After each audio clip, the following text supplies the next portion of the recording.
ಹರೇ ಕೃಷ್ಣ ಕೃಷ್ಣ ಕೃಷ್ಣ ಹರೇ ಹರೇ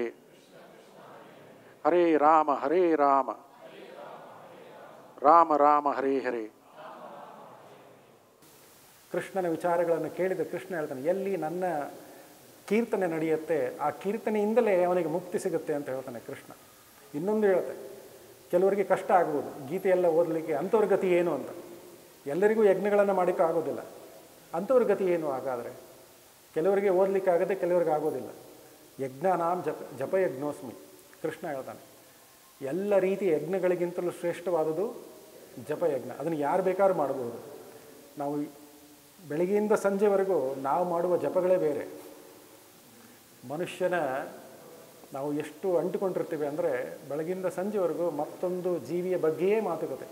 ನೀವು ಗಮನಿಸಿ ನೋಡಿ, ಮನನ ಮಾಡಬೇಕಿದು. ಬೆಳಗ್ಗೆಯಿಂದ ಸಂಜೆವರೆಗೂ ನಾನು ಏನು ಮಾಡಿದೆ ಅಂತ ಮತ್ತೊಬ್ಬರ ವಿಚಾರವೇ ನಡೆಯುತ್ತೆ.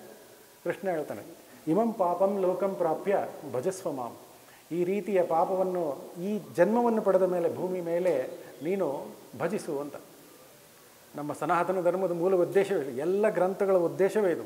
ಉಪನಿಷತ್ ನಮಗೆ ಇನ್ನೊಂದು ಪ್ರಶ್ನೆ,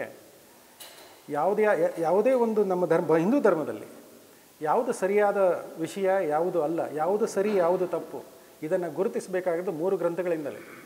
ಉಪನಿಷತ್ಗಳು, ಬ್ರಹ್ಮಸೂತ್ರ ಮತ್ತು ಭಗವದ್ಗೀತೆ. ಈ 3 ಗ್ರಂಥಗಳ ಆಧಾರದಿಂದಲೇ ನಾವು ಒಂದು ವಿಚಾರವನ್ನು ಅದು ಸರಿ ಅಥವಾ ತಪ್ಪು ಅಂತ ಹೇಳಬೇಕು. ಉಳಿದ ಗ್ರಂಥಗಳಲ್ಲಿ ನಮಗೆ ಪ್ರಶ್ನೆ ಮಾಡ್ಬೋದು, ಅಭಿಪ್ರಾಯಗಳನ್ನೇ ಹೇಳಿರ್ತಾರೆ ಜನ. ಆದರೆ ಈ 3 ಗ್ರಂಥಗಳಿಂದಲೇ ನಾವು, ಈ 3 ಗ್ರಂಥಗಳು ಏನು ಹೇಳುತ್ತೆ, ಉಪನಿಷತ್ಸಾಗಲಿ, ಬ್ರಹ್ಮಸೂತ್ರವಾಗಲಿ, ಭಗವದ್ಗೀತೆ, 3 ಗ್ರಂಥಗಳಲ್ಲಿ ಇರುವ ಏಕೈಕ ಉದ್ದೇಶ ಏನು? ಅವಳ ಉದ್ದೇಶ ಎಲ್ಲ ಜೀವಿಗಳಿಗೆ ಮುಕ್ತಿಯನ್ನು ಕೊಡುವುದು. ಅದಕ್ಕೆ ಇದು ರಾಜನ ದೊಡ್ಡ ಕೆಲಸವಾಗಿತ್ತು. ಇಂದಿನ ವರ್ಣಾಶ್ರಮ ಪದ್ಧತಿ ನಿಮಗೆ ಹೇಳಿದೆ, ರಾಜನ ಮುಖ್ಯ ಕರ್ತವ್ಯ ಅಂತ. ಇದು ರಾಮನ ವಿಷಯವೂ ಬರುತ್ತೆ. ರಾಮ ಯಾಕೆ ಸೀತೆಯನ್ನು ಕಾಡಿಗಟ್ಟಿದ ಮತ್ತೆ ಅಂತ ಎಲ್ಲರೂ ಅದು ಪ್ರಶ್ನೆ ಮಾಡ್ತಾರೆ. ರಾಮ ಒಂದು ಕಡೆ ಹೇಳ್ತಾನೆ, ಅವನ ಅವತಾರದ ಉದ್ದೇಶ, ರಾಮನ ಅವತಾರದ ಉದ್ದೇಶ ಒಳ್ಳೆ ಗಂಡನಾಗಿ ಬದುಕುವುದಲ್ಲ. ಒಬ್ಬ ರಾಜ ಹೇಗೆ ಬದುಕಬೇಕಾಗಿತ್ತು, ಎಲ್ಲರಿಗೂ ಮುಕ್ತಿಯನ್ನು ಕೊಡಿಸುವ ಕಾರ್ಯ ಅವನಿಂದ ಆಗಬೇಕಾಗಿತ್ತು. ವರ್ಣಾಶ್ರಮ ಪದ್ಧತಿಯನ್ನು ಎತ್ತಿ ಹಿಡಿಯುವ ಉದ್ದೇಶ ಅವನದಾಗಿತ್ತು. ಹಾಗೆ ಕೃಷ್ಣಾವತಾರದ ಉದ್ದೇಶವೂ ಅಷ್ಟೇ, ಅದು ಧರ್ಮ ಸಂಸ್ಥಾಪನೆ. ನೋಡಿ, ಒಂದೊಂದು ಅವತಾರಕ್ಕೆ ಒಂದೊಂದು ಉದ್ದೇಶ ಇದೆ. ಈ ತಪಸ್ಸು ಹೇಗೆ ಮಾಡಬೇಕು ಅಂತ ಅದಕ್ಕೂ ಒಂದು ಅವತಾರ ಇದೆ. ಎಲ್ಲ ಅವತಾರಗಳು ನೋಡಿ, ನರನಾರಾಯಣರು ಅಂತ ಕೇಳಿದ್ದೀರ? ನರನಾರಾಯಣರು, ಅದು ನಾರಾಯಣನ ಅವತಾರ, ಇಬ್ಬರಾಗಿ ಹುಟ್ಟುತ್ತಾರೆ. ಆ ಅವತಾರದ ಉದ್ದೇಶ ತಪಸ್ಸನ್ನು ಹೇಗೆ ಮಾಡೋದು. ಎಷ್ಟು ವಿಚಿತ್ರವಾಗಿದೆ ನೋಡಿ. ಇನ್ನೊಂದು ಇದೆ, ಒಬ್ಬ ಋಷಿಯಾಗಿ ಹೇಗೆ ಬದುಕಬೇಕು, ಒಬ್ಬ ಸನ್ಯಾಸಿಯಾಗಿ ಹೇಗೆ ಬದುಕಬೇಕು, ಅದಕ್ಕೂ ಒಂದು ಅವತಾರ ಇದೆ. ಋಷಭ ಮುನಿಯ ಅವತಾರ. ಇನ್ನೊಂದು ಅವತಾರ ಇದೆ. ಈ ಎಲ್ಲ ನಮ್ಮ ಗ್ರಂಥಗಳ ತಾತ್ಪರ್ಯವನ್ನು ಪ್ರವಚನ ಮಾಡುವುದು ಹೇಗೆ, ಅದಕ್ಕೂ ಒಂದು ಅವತಾರ ಇದೆ. ಕಪಿಲ ಮಹಾಮುನಿ ಸಾಂಖ್ಯಯೋಗವನ್ನು ಪ್ರಚಾರ ಮಾಡ್ತಾರೆ. ಸೊ ಎಲ್ಲ ವಿಚಾರಗಳಲ್ಲಿ ಯಾವುದನ್ನೇ ಹೇಗೆ ಮಾಡಬೇಕು ಅನ್ನೋದು ಈ ಅವತಾರಗಳ ಉದ್ದೇಶ. ಆದರೆ ಈ ಎಲ್ಲ 3 ಗ್ರಂಥಗಳ ಉದ್ದೇಶ ನಮಗೆ ಅಂತಿಮವಾಗಿ ಮುಕ್ತಿಯನ್ನು ಹೇಗೆ ಪಡೆಯೋದು ಅಂತ. ನಾರದನು ಭಗವಂತನ ಅವತಾರ. ಶ್ರೀಮದ್ ಭಾಗವತಮಲ್ಲಿ ವಿಚಾರ ಬರುತ್ತೆ. ನಾವು ಅಂದುಕೊಂಡ ಹಾಗೆ ಕೇವಲ ದಶಾವತಾರ ಅಲ್ಲ. ಶ್ರೀಮದ್ ಭಾಗವತಮಲ್ಲಿ 24 ಅವತಾರಗಳಿದೆ, ಹಂಸ ಹಯಗ್ರೀವ ಸೇರಿ. ನಾರದರು ಹೇಳ್ತಾರೆ, ನಾರದನು ಭಗವಂತನ ಅವತಾರ. ಹಾಗಾದರೆ ಆ ಅವತಾರದ ಉದ್ದೇಶವೇನು? ಎಲ್ಲ ಅಸುರರ ಉದ್ಧಾರವನ್ನು ಆದಷ್ಟು ಬೇಗ ಮಾಡುವುದು ನಾರದರ ಉದ್ದೇಶ. ಇದು ನೋಡಿ, ಕತೆ ಬರುತ್ತೆ ಕಂಸನ ಕಥೆಯಲ್ಲಿ. ಕಂಸನೂ ಸಹ ಆತ್ಮಜ್ಞಾನಿ. ಬಹಳಷ್ಟು ಜನಕ್ಕೆ ಈ ವಿಚಾರ ಗೊತ್ತಿಲ್ಲ. ಅವನು ಅಶರೀರವಾಣಿ ಕೇಳಿದ ಮೇಲೆ ದೇವಕಿಯನ್ನು ಕೊಲ್ಲಲಿಕ್ಕೆ ಹೋಗ್ತಾನೆ. ಆವಾಗ ವಸುದೇವ ಬುದ್ಧಿವಂತನಾಗಿ ಅವನಿಗೆ ಹೇಳ್ತಾನೆ, ನಿನ್ನ ಸಾವಿರೋದು 8ನೇ ಮಗುವಿನಿಂದ. ಹುಟ್ಟಿದ ಎಲ್ಲ ಮಗುವನ್ನು ನಾನು ನಿನಗೆ ತಂದು ಕೊಟ್ಟುಬಿಡ್ತೇನೆ, ದೇವಕಿಯನ್ನು ಬಿಟ್ಟು ಬಿಡು ಅಂತ. ಕಂಸನಿಗೆ ಅವನಲ್ಲಿ ಒಳ್ಳೆ ಗುಣಗಳು ಇವೆ, ಅದನ್ನು ಕೇಳಿ ಅವ್ರನ್ನ ಬಿಟ್ಟು ಬಿಡ್ತಾನೆ. ವಸುದೇವ ಮೊದಲನೇ ಮಗು ಹುಟ್ಟಿದ ಮೇಲೆ ಆ ಮಗುವನ್ನು ತೆಗೆದುಕೊಂಡು ಕಂಸನ ಅರಮನೆಗೆ ಹೋಗ್ತಾನೆ. ಕಂಸ ಎಷ್ಟು ಒಳ್ಳೆಯ ವ್ಯಕ್ತಿ ಅಂದರೆ ಆ ಸಂದರ್ಭದಲ್ಲಿ ಆ ಮಗುವನ್ನು ನೋಡಿ ಹೇಳ್ತಾನೆ, ನನ್ನ ಸಾವು ಆಗುವುದು 8ನೇ ಮಗುವಿನಿಂದ. ಈ ಮಗುವಿನಿಂದ, ಈ ಅಮಾಯಕ ಮಗುವಿನಿಂದ ಸಾವಿನಿಂದ ಏನೂ ಉಪಯೋಗ, ನೀನು ತೆಗೆದುಕೊಂಡು ಹೋಗು ಅಂತ. ವಸುದೇವ ಆನಂದನಾಗಿದ್ದರಿಂದ ಮಗುವನ್ನು ತೆಗೆದುಕೊಂಡು ಹೋಗ್ತಾನೆ ದೇವಕಿ ಹತ್ರ. ಆ ಘಟನೆಯ ನಂತರ ನಾರದರು ಬರ್ತಾರೆ. ನೋಡಿ, ಅದೆಷ್ಟು ಗಂಭೀರ ಅದು. ನಾರದರು ಬರ್ತಾರೆ. ಅವರು ವಸುದೇವ ಹೋದ ಮೇಲೆ ನಾರದರು ಬರ್ತಾರೆ. ನಾರದರು ಬಂದು ಕಂಸನಿಗೆ ಹೇಳ್ತಾರೆ, ನೀನು ಎಂಥ ಮೂರ್ಖನಿದ್ದೀಯ ನೀನು ಅಂತ. ಈಗಾಗಲೇ ಕೃಷ್ಣನ ಅವತಾರ ಆಗುವ ಎಲ್ಲ ಪ್ರಯತ್ನಗಳು ನಡೀತಾ ಇದೆ. ಎಲ್ಲ ದೇವತಾ ಸ್ತ್ರೀಯರು ಗೋಪಿಕೆಯರಾಗಿ ಹುಟ್ಟಿದ್ದಾರೆ ಗೋಕುಲದಲ್ಲಿ. ಎಲ್ಲ ದೇವತೆಗಳು ಸಹ ಎಲ್ಲ ಕಡೆಯೂ ಹುಟ್ಟುತ್ತಿದ್ದಾರೆ. ನೀನು ಮಾಡಿದ್ದು ಮಹಾನ್ ತಪ್ಪು, ಆ ಮಗುವನ್ನು ಕೊಲ್ಲಬೇಕು. ಅವನು 8ನೇ ಮಗು ಅಂತ ಹೇಳಿದ್ದು ವಸುದೇವನ 8ನೇ ಮಗು ಅಲ್ಲ, ಹಿಂದಿನ 7 ಅವತಾರಗಳನ್ನು ಸೇರಿ ಅದು ಮೊದಲನೇ ಅವತಾರ 8ನೇ ಅವತಾರ ಆಗಿರಬಹುದಲ್ಲವೇ ಅಂತ ಪ್ರಶ್ನೆ ಮಾಡ್ತಾನೆ. ಕಂಸನಿಗೆ ಅನಿಸಿ ಹೌದಲ್ವೇ, ವಿಷ್ಣು ಮಾಯಾವಿ ಅಂತ ಹೇಳಿ ಅವನ ಹಿಂದಿನ 7 ಅವತಾರಗಳು ಈ ಮೊದಲನೇ ಮಗುವೇ 8ನೇ ಅವತಾರ ಇರಬಹುದು ಅಂತ ಮಗುವನ್ನು ಕರೆಸಿ ಕೊಲ್ತಾನೆ. ಅವರಿಬ್ಬರನ್ನ ಜೈಲಿಗೆ ಹಾಕಿ ಎಲ್ಲ ಮಕ್ಕಳನ್ನು ಕೊಲ್ತಾ ಹೋಗ್ತಾನೆ. ಇದು ಈ ಪ್ರಶ್ನೆ ಮಾಡ್ತಾನೆ, ನಾರದ ಯಾಕೆ ಹಿಂಗೆ ಮಾಡಿದ್ರು ಅಂತ. ನಾರದರಿಂದಾಗಿ ಎಲ್ಲ ಮಕ್ಕಳು ಸತ್ತು ಅಂತ. ಆದರೆ ಅಲ್ಲಿ ನಾರದರ ಉದ್ದೇಶ ಆ ಅಸುರನಿಗೆ ಬಹಳಷ್ಟು ಬೇಗ ಮುಕ್ತಿಯನ್ನು ಕೊಡಿಸುವುದಾಗಿತ್ತು. ಎಲ್ಲವೂ ನೋಡಿ, ಹಿರಣ್ಯಾಕ್ಷನದು ಇದೇ ಕತೆ. ಹಿರಣ್ಯಾಕ್ಷ ವಿಷ್ಣುವನ್ನು ಹುಡ್ಕೊಂಡು ಹೋಗ್ತಿರ್ತಾನೆ ಅವನನ್ನು ಕೊಲ್ಲಲಿಕ್ಕೆ. ಆ ಸಂದರ್ಭದಲ್ಲಿ ನಾರದರು ಹೋಗ್ತಾರೆ, ನೀನು ಯಾಕೆ ಅವನು ಹುಡ್ಕೊಂಡು ಹೋಗ್ತಿದ್ದೆ, ಅವನಿಗೆ ಯಾವುದು ಇಷ್ಟವೋ ಅದನ್ನು ಹಿಡಿದುಕೊಂಡ್ರೆ ಅವನೇ ಬರ್ತಾನೆ ಅಂತ. ಹಿರಣ್ಯಾಕ್ಷ ಆಲೋಚನೆ ಮಾಡ್ತಾನೆ, ಏನು ವಿಷ್ಣುವಿಗೆ ಯಾವುದು ಹೆಚ್ಚು ಪ್ರಿಯ, ಭೂದೇವಿ, ನೀನು ಅವಳನ್ನೇ ಹಿಡ್ಕೊಂಡ್ರೆ ಅವನೇ ಓಡಿ ಬರ್ತಾನೆ ಅಂತ. ಆವಾಗ ಇವು ಗೊತ್ತಿದೆ, ವರಾಹ ಅವತಾರ ಬಂದು, ಅಂದರೆ ಇದೆಲ್ಲದರ ಅರ್ಥ ನೋಡಿ. ನಾರದರ ಅವತಾರದ ಉದ್ದೇಶ ಅಸುರರಿಗೆ ಬೇಗ ಮೋಕ್ಷ ಪ್ರಾಪ್ತಿ ಮಾಡುವುದು ಮತ್ತು ಎಲ್ಲೆಲ್ಲಿಯೂ ನಾರಾಯಣ ಮಂತ್ರ ಕೀರ್ತನೆಯನ್ನು ಮಾಡುವುದು. ಭೃಗುಮುನಿಯ ಶಾಪ, ಭೃಗುಮುನಿಗಳು ನಾರದರಿಗೆ ಶಾಪ ಕೊಟ್ಟುಬಿಡ್ತಾರೆ, ನೀನು ಒಂದೇ ಜಾಗದಲ್ಲಿ ಇರುವ ಹಾಗಿಲ್ಲ, ಎಂದಿಗೂ ನೀನು ಒಂದು ಜಾಗದಲ್ಲಿ ನಿಲ್ಲುವ ಹಾಗಿಲ್ಲ, ನೀನು ಹೊರಡ್ತಲೇ ಇರಬೇಕು. ನಾರದರಿಗೆ ತುಂಬ ದುಃಖ ಆಗಿಬಿಡುತ್ತೆ. ವಿಷ್ಣುವಿನ ಬಳಿಗೆ ಹೋಗ್ತಾರೆ, ಭೃಗುಮುನಿಗಳು ನನಗೆ ಶಾಪ ಕೊಟ್ಟುಬಿಟ್ರು ಅಂತ. ವಿಷ್ಣು ಹೇಳ್ತಾನೆ, ನಿನ್ನಿಂದ ಕಲಿಯುಗದಲ್ಲಿ ಎಲ್ಲ ಯುಗಗಳಲ್ಲಿ ನೀನು ಮಾಡುವ ನಾರಾಯಣ ಮಂತ್ರದಿಂದ, ಒಂದು ಮಂತ್ರದಿಂದ ಕೇಳುವರ ಎಲ್ಲರಿಗೂ ಮುಕ್ತಿ ಸಿಗುತ್ತದೆ. ಇದು ಪ್ರಸಾದವಾಯಿತು ನಿನಗೆ, ಇದು ಶಾಪ ಅಲ್ಲ ಅಂತ. ಅದಕ್ಕಾಗಿ ನಾರದರು ಹೇಳ್ತಾರೆ, ಈಗಲೂ ಸಹ ಹೇಳ್ತಾರೆ, ಎಲ್ಲ ಕಡೆ ಅವರು ಸುತ್ತುತ್ತಾ ಇದ್ದಾರೆ, ಎಲ್ಲೆಲ್ಲಿ ಅಸುರರಿದ್ದಾರೆ ಆ ಸಮಸ್ಯೆಗಳು ಅವ್ರಿಗೆ ಬರೋದು ಅವರಿಗೆ ಮುಕ್ತಿಯಾಗೋದಕ್ಕೆ ಅಂತ. ಮೊದಲು ಇಡೀ ಗೀತೆಯಲ್ಲಿ ಕೃಷ್ಣ ಮೊದಲು ಬೋಧನೆ ಮಾಡುವುದು ನಾವು ಹೇಳಿದಾಗೆ 2ನೇ ಅಧ್ಯಾಯದ 11ನೇ ಶ್ಲೋಕದಿಂದ. ಆದರೆ ಅದಕ್ಕೂ ಮುಂಚೆ ಅರ್ಜುನ ಶರಣಗತಾಯ ಕೆಲವೊಂದು ವಿಚಾರಗಳು ಬರುತ್ತೆ. 2ನೇ ಅಧ್ಯಾಯದ 2ನೇ ಶ್ಲೋಕ 68ನೇ ಪುಟ ನೋಡಿ. ಕೃಷ್ಣನ ಮೊದಲನೇ ಬೋಧನೆ ಅರ್ಜುನನಿಗೆ. ಅರ್ಜುನ ರಥದಲ್ಲಿ ಕುಳಿತ ಮೇಲೆ ನಾನು ಯುದ್ಧ ಮಾಡೋದಿಲ್ಲ ಅಂತ ಹೇಳಿದ ಮೇಲೆ ಕೃಷ್ಣ ಅವನಿಗೆ ಏನು ಹೇಳ್ತಾನೆ, ಇದು ನೋಡಿ, ಈ ಶ್ಲೋಕ ಆಗಿದೆ. ಕುತಸ್ತ್ವಾ ಕಶ್ಮಲಂ ಇದಂ ವಿಷಮೇ ಸಮುಪಸ್ಥಿತಂ ಅನಾರ್ಯಜುಷ್ಟಂ ಅಸ್ವರ್ಗ್ಯಂ ಅಕೀರ್ತಿಕರಂ ಅರ್ಜುನ. ಅವನು ಹೇಳೋದು, ನಿನಗೆ ಈ ಕಶ್ಮಲ ಎಲ್ಲಿಂದ ಬಂತು? ಅಷ್ಟು ವಿಚಾರಗಳನ್ನು ಕೇಳಿ ಕೃಷ್ಣ ಮೊದಲು ಅವನಿಗೆ ಹೇಳೋದು ಇದು, ನಿನಗೆ ಈ ಕಶ್ಮಲ ಇಂಥ ಸಂದರ್ಭದಲ್ಲಿ, ವಿಷಮೇ ಸಮುಪಸ್ಥಿತಂ, ಯುದ್ಧ ಮಾಡಬೇಕಾದ ಸಂದರ್ಭದಲ್ಲಿ ಈ ಕಶ್ಮಲ ನಿನಗೆ ಹೇಗೆ ಬಂತು? ಇದು ಅನಾರ್ಯವಾದದ್ದು ಅಂತ ಹೇಳ್ತಾನೆ. ಅನಾರ್ಯಜುಷ್ಟಂ, ಆರ್ಯರು ಅಂದರೆ ಯಾರು ಧರ್ಮದ ಪ್ರಕಾರವಾಗಿ ನಡೀತಾರೆ ಅವರು ಆರ್ಯರು, ಧರ್ಮದ ಪ್ರಕಾರವಾಗಿ ನಡೆಯದೇ ಇದ್ದವರು ಅನಾರ್ಯರು ಅಂತ. ಇಲ್ಲಿ ಕೃಷ್ಣ ಅರ್ಜುನನಿಗೆ ನೀನು ಅನಾರ್ಯ ಅಂತ ಹೇಳ್ತಾನೆ. ನಿನಗೆ ಧರ್ಮ ಅಂದರೆ ಏನು ಅಂತ ನಿನಗೆ ಗೊತ್ತಿಲ್ಲ. ಈ ಶ್ಲೋಕದ ಅರ್ಥ ಅವನಿಗೆ ಮೂದಲಿಸ್ತಾನೆ. ಈ 3ನೇ ಶ್ಲೋಕ ಇನ್ನೂ ವಿಚಿತ್ರವಾಗಿದೆ. ಅವನನ್ನು ಕೆಟ್ಟದಾಗಿ ಬೈದು ಬಿಡ್ತಾನೆ ಕೃಷ್ಣ. ಬೈಯುವ ರೀತಿಯಲ್ಲಿ ಹೇಳ್ತಾನೆ, ಕ್ಲೈಬ್ಯಂ ಮಾಸ್ಮಗಮಃ ಪಾರ್ಥ ನೈತತ್ವಯಿ ಉಪಪದ್ಯತೆ ಕ್ಷುದ್ರಾಂ ಹೃದಯ ದೌರ್ಬಲ್ಯಂ ತ್ಯಕ್ತೋ ಉತ್ತಿಷ್ಟ ಪರಂತಪ. ಅವನು ಹೇಳ್ತಾನೆ, ನೀನು ಓರ್ವ ನಪುಂಸಕನಂತೆ ಮಾತಾಡ್ತಾ ಇದೆಯಾ ಅಂತ. ಈ ಶಬ್ದ ಬಂತಲ್ಲ, ನಾವು ಯಾವ ಭಾವನೆಯಲ್ಲಿ ಇರಬೇಕು ಅಂತ. ಶಬ್ದ ಆಕಾಶ ತತ್ವ. ಭಗವಂತ ಹೇಳ್ತಾನೆ ನಮಗೆ ವಿಷ್ಣು ಸಹಸ್ರನಾಮದಲ್ಲೂ ಶಿವ ಸಹಸ್ರನಾಮದಲ್ಲೂ ಎಲ್ಲದರಲ್ಲೂ ಇಡೀ ಆಕಾಶವೇ ನಾನು ಅಂತ. ಆಕಾಶವಿದ್ದರೇ ಎಲ್ಲ ಗ್ರಹಗಳಿಗೂ ಆಧಾರ. ನಾವು ಎಲ್ಲ ಬದುಕು, ನಮ್ಮ ಜೀವನವೇ ಆಕಾಶದಿಂದ. ಅಂದರೆ ಈ ಶಬ್ದ ಕೇಳಿದರೆ ಅದು ಭಗವಂತನ ನೆನಪಾಗಬೇಕು ಅಂತ. ಎಲ್ಲವೂ ಅಷ್ಟೇ, ಪಂಚಭೂತಗಳಿಂದಲೇ ಆರಾಧನೆ ಆಗೋದು. ಶಬ್ದ ಆಕಾಶ ತತ್ವ. ಸೊ 3ನೇ ಶ್ಲೋಕದಲ್ಲಿ ನೋಡಿ, ಅದು ನೀನು ಒಳ್ಳೆ ನಪುಂಸಕನಂತೆ ಆಡ್ತಾ ಇದೆಯಾ. ಕ್ಲೈಬ್ಯಂ ಅಂತ, ಕ್ಲೈಬ್ಯಂ ಅಂದರೆ ಆ ಪದ ಹೇಳೋದು. ಅರ್ಜುನನಿಗೆ ಸ್ನೇಹಿತನಾಗಿ ಬೈತಾ ಇದ್ದಾನೆ ಕೃಷ್ಣ. ಅವನು ಹೇಳ್ತಾನೆ, ಎದ್ದೇಳು, ಕ್ಷುದ್ರಂ ಹೃದಯ ದೌರ್ಬಲ್ಯಂ, ಕ್ಷುದ್ರವಾದ ಈ ದೌರ್ಬಲ್ಯವನ್ನು ಬಿಟ್ಟು ಎದ್ದೇಳು ಅಂತ. ಇದಕ್ಕೆ ವಿವೇಕಾನಂದರು ಅವರು ವ್ಯಾಖ್ಯಾನ ಮಾಡುವಾಗ ಇಡೀ ಭಗವದ್ಗೀತೆಗೆ ಅವ್ರು ಹೇಳ್ತಾರೆ, ಈ ಇಡೀ ಗೀತೆಯಲ್ಲಿ 2 ಶ್ಲೋಕ ಅರ್ಥವಾದರೆ ನಮಗೆಲ್ಲ ಅರ್ಥ ಆದಾಗೆ ಅಂತ. ಅವರು ಮೆಚ್ಚಿದ 2 ಶ್ಲೋಕಗಳು. ವಿವೇಕಾನಂದರಿಗೆ ಇಷ್ಟವಾದದ್ದು ಈ 2 ಶ್ಲೋಕ. ಈ ಶ್ಲೋಕದಲ್ಲಿ ಇಷ್ಟೇ ಹೇಳೋದು, ನಿನ್ನ ಪಾಲಿನ ಕರ್ಮ ಏನಿದೆ ಅದನ್ನು ಮಾಡು, ಕ್ಷತ್ರಿಯನಾಗಿ ಆಲೋಚಿಸು, ನೀನು ಓರ್ವ ಸಂಬಂಧಿಯಾಗಿ ಆಲೋಚನೆ ಮಾಡ್ತಾ ಇದೆಯಾ ಅಂತ.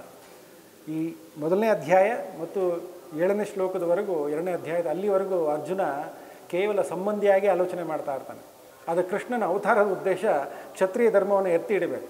ಅದಕ್ಕಾಗಿ ಈ ಅಧ್ಯಾಯದಲ್ಲಿ ಹೆಚ್ಚು ಕೃಷ್ಣ ಮಾತಾಡೋದು ಅವನಿಗೆ ಆತ್ಮಜ್ಞಾನ ಬೋಧನೆ ಮಾಡ್ತಾನೆ ಮತ್ತು ಕ್ಷತ್ರಿಯನಾಗಿ ಹೇಗೆ ಬದುಕಬೇಕು ಅಂತ ಹೇಳೋದು ಮುಂದಿನ ವಿಚಾರಗಳು.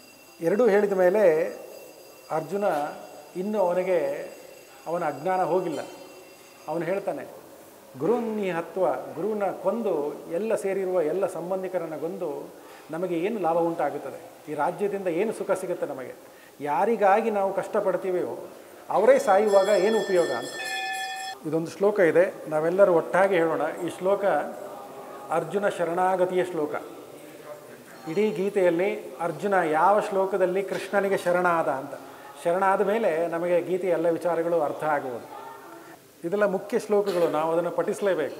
ಈ ಶ್ಲೋಕದಲ್ಲಿ ಅರ್ಜುನ ತನ್ನ ಶರಣಾಗತಿಯನ್ನು ತೋರಿಸ್ತಾ ಇದ್ದಾನೆ. ಇಷ್ಟರವರೆಗೂ ಅವನು ಕೇವಲ ಆ ಮಮಕಾರದಲ್ಲಿ ಇದ್ದವನು, ಈಗ ಅವನ ಗೊಂದಲವನ್ನು ಬಿಡಿಸಲಿಕ್ಕೆ ಅವನಿಗೆ ಗುರುವಾದ ಸ್ಥಾನ ಕೊಡ್ತಾನೆ. ಇಷ್ಟರವರೆಗೂ ಕೃಷ್ಣನನ್ನು ಸಖನಾಗಿ ನೋಡ್ತಿದ್ದವನು ಈ ಶ್ಲೋಕದಿಂದ ಅವನನ್ನು ಗುರುವಾಗಿ ನೋಡಲಿಕ್ಕೆ ಪ್ರಾರಂಭ ಮಾಡ್ತಾನೆ. ಅದು ಸ್ವಲ್ಪ ಕಷ್ಟಕರವಾಗಿರ್ಬೋದು, ನಾನು ಹೇಳುವ ಹಾಗೆ ತಿಳಿದು ಅದನ್ನು ನನಗೆ ಹೇಳಿ. ಕಾರ್ಪಣ್ಯ ದೋಷೋಪತ ಸ್ವಭಾವ ಪೃಚ್ಛಾಮಿ ತ್ವಾಂ ಧರ್ಮ ಸಮ್ಮೂಢಚೇತಾ ಯಚ್ಛ್ರೇಯಃ ಸ್ಯಾನ್ನಿಶ್ಚಿತಂ ಬ್ರೂಹಿ ತನ್ಮೇ ಶಿಷ್ಯಸ್ತೇಹಂ ಶಾಧಿಮಾಂ ತ್ವಾಂ ಪ್ರಪನ್ನಂ. ಮತ್ತೊಮ್ಮೆ ಹೇಳುವ, ಗಮನಿಸಿ. ಕಾರ್ಪಣ್ಯ ದೋಷೋಪತ ಸ್ವಭಾವ ಪೃಚ್ಛಾಮಿ ತ್ವಾಂ ಧರ್ಮ ಸಮ್ಮೂಢಚೇತಾ ಯಚ್ಛ್ರೇಯಃ ಸ್ಯಾನ್ನಿಶ್ಚಿತಂ ಬ್ರೂಹಿ ತನ್ಮೇ ಶಿಷ್ಯಸ್ತೇಹಂ ಶಾಧಿಮಾಂ ತ್ವಾಂ ಪ್ರಪನ್ನಂ. ಇದರಲ್ಲಿ ನೋಡ ಕೃಷ್ಣ ಹೇಳೋದು, ಕಾರ್ಪಣ್ಯದ ದೌರ್ಬಲ್ಯದಿಂದ ನನಗೆ ಏನು ಮಾಡಬೇಕು ಅಂತ ಗೊತ್ತಾಗ್ತಾ ಇಲ್ಲ ಕೃಷ್ಣ, ನೀನು ನನಗೆ ಬೋಧನೆ ಮಾಡು. ಶಾಧಿಮಾಂ ತ್ವಾಂ ಪ್ರಪನ್ನಂ. ಪ್ರಪನ್ನಂ ಅಂದರೆ ಶರಣಾಗತಿ. ನಾನು ನಿನಗೆ ಸಂಪೂರ್ಣವಾಗಿ ಶರಣಾಗಿದ್ದೀನಿ, ನೀನು ನನಗೆ ಬೋಧನೆ ಮಾಡು, ನನಗೆ ಏನು ಮಾಡಬೇಕು ಅಂತ ತಿಳಿತಿಲ್ಲ ಅಂತ. ಈ ಶ್ಲೋಕದಿಂದ ನಂತರ ಕೃಷ್ಣ ಗುರುವಿನ ಸ್ಥಾನ ತಗೊಳ್ತಾನೆ. ಅಲ್ಲಿವರೆಗೂ ಸ್ನೇಹಿತನಾಗಿದ್ದವನು ಕೃಷ್ಣ ಮೊದಲ 2 ಶ್ಲೋಕದಲ್ಲಿ ಮೂದಲಿಕೆಗೆ ಹೇಳೋದವನು. 2 ಮತ್ತು 3ನೇ ಶ್ಲೋಕ ಕ್ಲೈಬ್ಯಂ ಮಾಸ್ಮಕ ಮಹಪಾರ್ಥ, ನೀನು ಒಳ್ಳೆ ನಪುಂಸಕನಂತೆ ಮಾತಾಡ್ತಾ ಇದೆಯಾ. ಅವನು ಗುರುವಾಗಿ ದೇವರಾಗಿ ಹಾಗೆ ಮಾತಾಡ್ಲಿಕ್ಕೆ ಸಾಧ್ಯ ಇಲ್ಲ. ಅರ್ಜುನ ಮತ್ತು ಕೃಷ್ಣ ಮಹಾನ್ ಸಖರವರು, ಸ್ನೇಹಿತರು. ಅವರ ಇದನ್ನು ನಾವು ಮುಖ್ಯವಾಗಿ ಗಮನಿಸಬೇಕು. ಎಲ್ಲ ಗ್ರಂಥಗಳನ್ನು ಓದುವಾಗ ಅವರ ಸಂಬಂಧವನ್ನು ಗಮನಿಸಬೇಕು. ಕೆಲವರು ಸ್ನೇಹಿತ ರೂಪದಲ್ಲಿ ಮಾತಾಡೋ ವಿಚಾರನ ಗೊಂದಲ ತಂದುಬಿಡ್ತಾರೆ. ಕೃಷ್ಣ ಅರ್ಜುನ ಇಡೀ ಮಹಾಭಾರತದಲ್ಲಿ ಎಷ್ಟೋ ಸಂದರ್ಭಗಳಲ್ಲಿ ಸ್ನೇಹಿತರಾಗಿ ಒಬ್ಬರನ್ನೊಬ್ಬರು ಹಾಸ್ಯವಾಗಿ ಮಾತಾಡ್ತಾರೆ. ನೀವು ಅದನ್ನು ಕೃಷ್ಣನನ್ನು ದೇವರಾಗಿ ಗಮನಿಸಿ, ಅರ್ಜುನನ ಭಕ್ತನಾಗಿ ನೋಡಿದರೆ ಕೃಷ್ಣ ಯಾಕೆ ಹೀಗೆ ಮಾತಾಡ್ತಾ ಇದ್ದಾನೆ ಅಂತ ಬಂದ್ಬಿಡೋದು. ನೀವು ಅದು ಮೂಲ ತಿಳಿದಿರಬೇಕು. ನಾವು ಯಾವುದೇ ಗ್ರಂಥ ಓದುವಾಗ ಈ ವಿಚಾರಗಳಿರಬೇಕು. ಆ ಗ್ರಂಥ ಯಾವ ಕಾಲಘಟ್ಟದ್ದು, ಆ ಸಂಭಾಷಣೆ ಯಾರ ಮಧ್ಯೆ ನಡೀತಾ ಇದೆ, ಅದು ಸಂಬಂಧಿಕರ ನಡುವೆ ಇದೆಯೋ, ಗುರು ಶಿಷ್ಯನ ನಡುವೆಯೋ, ಭಗವಂತ ಭಕ್ತನ ನಡುವೆಯೋ, ಅದನ್ನು ಗಮನಿಸಿ ಓದಬೇಕು. ಈ ಬಹಳಷ್ಟು ಜನಕ್ಕೆ ಏನಾಗ್ಬಿಡುತ್ತೆ ಅಂದರೆ, ಮಹಾಭಾರತ ಓದುವಾಗ ಕೃಷ್ಣ ನೋಡಿ ಹೇಗೆ ಮಾತಾಡ್ತಾ ಇದ್ದಾನೆ ಅಂದ್ಬಿಡ್ತಾರೆ. ಅಂದರೆ ನಿಮಗೆ ಆ ವಿಚಾರ ಅರ್ಥ ಆಗಿಲ್ಲ. ಅವನು ಸಂಬಂಧಿಕನಾಗಿ ಕೆಲವು ವಿಚಾರಗಳು ಹೇಳ್ತಾ ಇರ್ಬೋದು. ಇದೊಂದು ಕತೆ ಬರುತ್ತೆ. ಅವನು ದ್ವಾರಕಲಿದ್ದಾಗ ಅವನ ಕಿವಿಗೆ ವಿಚಾರ ಬೀಳುತ್ತೆ, ಪಾಂಡವರೆಲ್ಲರೂ ಅರಗಿನ ಮನೆಯಲ್ಲಿ ಸತ್ತು ಹೋದರು ಅಂತ. ಕೃಷ್ಣ ಭಗವಂತ ಅವನಿಗೆ ಎಲ್ಲವೂ ಗೊತ್ತಿದೆ, ಅವರೆಲ್ಲರೂ ತಪ್ಪಿಸಿಕೊಂಡಿದ್ದಾರೆ ಅಂತ ವಿದುರನ ಸಹಾಯದಿಂದ. ಕೃಷ್ಣ ಬಲರಾಮ ಹಸ್ತಿನಾಪುರಕ್ಕೆ ಬಂದು ಧೃತರಾಷ್ಟ್ರನ ಮುಂದೆ ಕಣ್ಣೀರಿಡ್ತಾರೆ ಅಂತ ಒಂದು ಶ್ಲೋಕ ಬರುತ್ತೆ ಮಹಾಭಾರತದಲ್ಲಿ. ಭಾಗವತಮಲ್ಲೂ ಕತೆ ಬರುತ್ತೆ. ಕೆಲವರು ನೋಡಿ, ಭಗವಂತನಾಗಿ ಕೃಷ್ಣ ಕಣ್ಣೀರಿಡ್ತಾ ಇದ್ದಾನೆ ಅಂತ. ನೀವು ಇದನ್ನು ಗಮನಿಸಬೇಕು. ಅವನಲ್ಲಿ ಓರ್ವ ಸಂಬಂಧಿಕನಾಗಿ, ಅವನ ಅವತಾರದ ಉದ್ದೇಶವು ಧರ್ಮ ಸಂಸ್ಥಾಪನೆ. ಆ ರೀತಿಯಲ್ಲೇ ನೋಡಬೇಕು ನಾವು. ಕೃಷ್ಣನನ್ನು ಯಾವ ಸಂದರ್ಭದಲ್ಲಿ ಭಗವಂತನ ರೂಪದ, ಎಲ್ಲ ಸಂದರ್ಭದಲ್ಲೂ ಭಗವಂತನಾಗಿದ್ದಾನೆ. ಆದರೆ ಆ ಮಾತುಗಳನ್ನು ಯಾವ ಅರ್ಥದಲ್ಲಿ ಹೇಳ್ತಿದ್ದಾನೆ ಅದು ಮುಖ್ಯ ನಮಗೆ. ಇನ್ನೊಂದು ಶ್ಲೋಕ ಬರುತ್ತೆ 9ನೇ ಅಧ್ಯಾಯದಲ್ಲಿ 32, ನಿಮಗೆ ಹೇಳಿದ್ದೆ. ಭಾಳ ಗೊಂದಲ ಇರೋ ಶ್ಲೋಕ ಅದು. ಕೃಷ್ಣ ಯಾಕೆ ಹೀಗೆ ಹೇಳ್ತಾನೆ ಅಂತ, ಸ್ತ್ರೀಯರನ್ನು ಇಷ್ಟು ಕೆಳಗಿಟ್ಟು ಯಾಕೆ ಮಾತನಾಡಿದ್ದಾನೆ ಅಂತ. ಆದರೆ ಆ ಶ್ಲೋಕದ ಮೂಲ ಉದ್ದೇಶ ನೋಡಬೇಕು. ಒಬ್ಬ ಗುರು ಶಿಷ್ಯ ಮಾತನಾಡುವಾಗ, ಈಗ ನಾನು ಎಷ್ಟೋ ಸಲ ನಿಮಗೆ ನಮ್ಮ ಕಂಪ್ಯೂಟರ್ ಬಗ್ಗೆ ಎಲ್ಲ ಎಕ್ಸಾಂಪಲ್ ಕೊಟ್ಟಿದ್ದಾನೆ ನಮ್ಮ ಆಫೀಸ್ನಲ್ಲಿ ಅಂತ. ಅದನ್ನು ಯಾರಾದರೂ ರೆಕಾರ್ಡ್ ಮಾಡಿ ಇನ್ನೊಂದು 500 ವರ್ಷ ಆದಮೇಲೆ ಕೇಳಿಸ್ಕೊಂಡ್ರೆ ಕಂಪ್ಯೂಟರನ್ನು ವಿಚಾರವಿಲ್ಲದೆ ಇರಬಹುದು. ಅರ್ಥ ಆಗ್ತಿದೆಯಲ್ಲ? ಈಗ ಗುರು ಶಿಷ್ಯರ ಸಂವಾದ ಅಂದರೆ ಕೃಷ್ಣ ಆ ಕಾಲದಲ್ಲಿ ಸಮಾಜದಲ್ಲಿ ಇದ್ದ ನಂಬಿಕೆಗಳನ್ನು ಅವನಿಗೆ ಹೇಳಿ ಅದು ಸರಿಯಲ್ಲ ಅಂತ ಹೇಳ್ತಾ ಇದ್ದಾನೆ. ಈ ಮೇಲ್ನೋಟಕ್ಕೆ ಓದೋರು ಏನು ಹೇಳ್ತಾರೆ ನೋಡಿ, ಕೃಷ್ಣ ಹೇಗೆ ಹೇಳ್ತಾ ಇದ್ದಾನೆ ಅಂತ. ಆ ಶ್ಲೋಕ ಅರ್ಥ ಆಗಬೇಕಾದ್ರೆ ನಾವು ಭಾಗವತಮಿಗೆ ಹೋಗಬೇಕು. ಅಲ್ಲಿ ಕುಂತಿ ಒಮ್ಮೆ ಕೃಷ್ಣ ದ್ವಾರಕೆಗೆ ಹಿಂತಿರುಗಿ ಹೋಗುವಾಗ ಅವನನ್ನು ಬೇಡ್ತಾಳೆ, ನಾನು ಓರ್ವ ಸ್ತ್ರೀ, ನನಗೆ ಹೇಗೆ ಈ ವೇದಗಳೆಲ್ಲ ಅರ್ಥ ಆಗಬೇಕು, ನೀನಿದ್ದು ನನ್ನ ಜನ್ಮವನ್ನು ಕಾಪಾಡಿದ ಹಾಗೆ ನನ್ನ ಮಕ್ಕಳನ್ನು ಕಾಪಾಡು ಅಂತ. ಅಂದರೆ ಅದು ಸಮಾಜದ ಮನಸ್ಥಿತಿ ಹಾಗಿತ್ತು. ಕೃಷ್ಣ ಅದನ್ನು ಹೇಳ್ತಾ ಇದ್ದಾನೆ ಅಷ್ಟೆ. ನಾವು ಎಲ್ಲ ವಿಚಾರವನ್ನು ಹೀಗೆ ನೋಡಬೇಕು. ಆ ಸಂವಾದ ಯಾರ ನಡುವೆ ನಡೀತಾ ಇದೆ, ಕೆಲವು ಸಂದರ್ಭಗಳಲ್ಲಿ ವಾದದ ರೂಪದಲ್ಲಿ ನಡೆಯುತ್ತೆ. ನಮ್ಮ ಗಾರ್ಗಿ ಅಂತ ಆಕೆ ಬರ್ತಾಳೆ ವೇದದಲ್ಲಿ.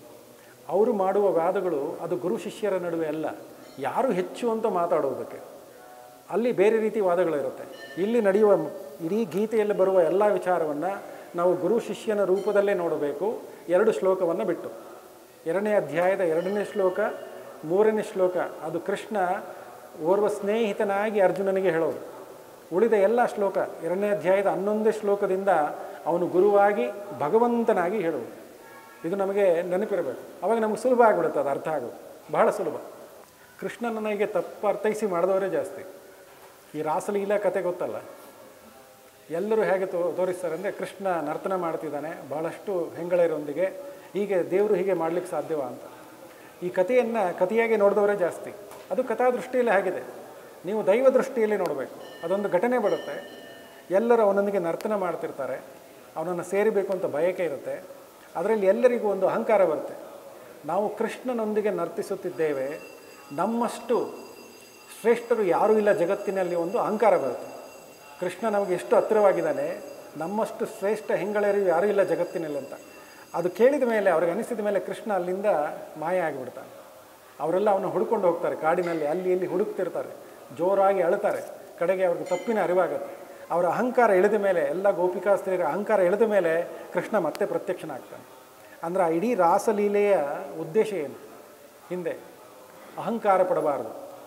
ಆಧ್ಯಾತ್ಮಿಕವಾಗಲಿ ಅದು ಲೌಕಿಕ ವಿಚಾರವಾಗಲಿ ಎಂದಿಗೂ ಅಹಂಕಾರ ಪಡಬಾರದು ಅಂತ. ಎಲ್ಲ ಕಥೆಗಳ ಹಿಂದೆ ಈ ವಿಚಾರ ಇದೆ.